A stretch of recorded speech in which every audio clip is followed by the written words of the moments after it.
বিগত সরকারের সাবেক ডাকসাইটে নৌপরিবহন মন্ত্রী ও আওয়ামী লীগের প্রেসিডিয়াম সদস্য শাহজাহান খান সর্বশেষ মাদারীপুর 2 আসনের সংসদ সদস্য ছিলেন তিনি। এই আসন থেকে প্রথমবার 1986 সালে স্বতন্ত্র প্রার্থী হিসেবে সংসদ সদস্য নির্বাচিত হন। একই আসন থেকে তিনি আওয়ামী লীগের মনোনয়নে 1991, 1996, 2001, 2008, বিতর্কিত 2014, 18 এবং সর্বশেষ 2024 সালের নির্বাচনে সংসদ সদস্য নির্বাচিত হয়েছিলেন।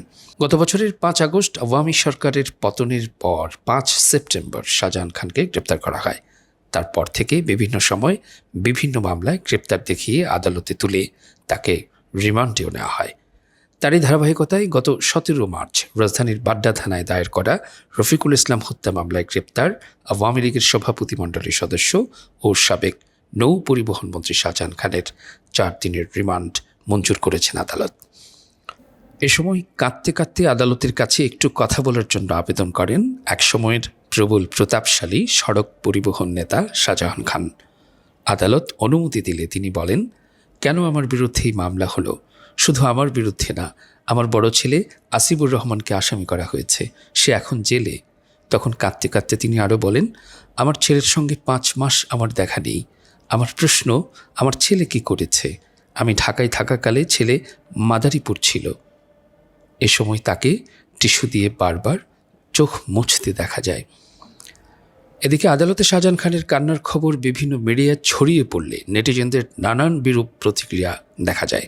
একটি স্বনামধন্য পত্রিকার নিউজের কমেন্ট বক্সে জনৈক ব্যক্তি লেখেন, আপনি তো 5 মাস ছেলেকে দেখেন নাই। আপনাদের আমলে কত সন্তান আজ প্রিয় মুখ দেখতে পাচ্ছে না, আজও জানে না কোথায় আছে তারা। আরেকজন লিখেন, শাহজাহান খান, আপনার ছেলে জীবিত এবং মাত্র 5 মাস যাবৎ দেখেন না বলে কেঁদে টিস্যু ভেজাচ্ছেন।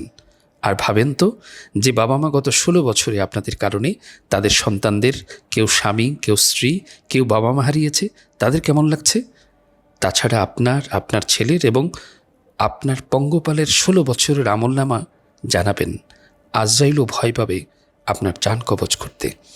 অন্যজন লিখেছেন, 3 সপ্তাহ আগে নির্বাচনে অংশ নেওয়ার ঘোষণা দিয়ে দোয়া চাইলেন, এখন কাঁদেন কেন? ষড়যন্ত্র সফল হয়নি তাই? মোট কথা, আদালতে শাহজাহান খানের কান্নায় কারো মন্থ গলেইনি, উল্টো তাকে তিরস্কার করতে ছাড়েননি নেটিজেনরা।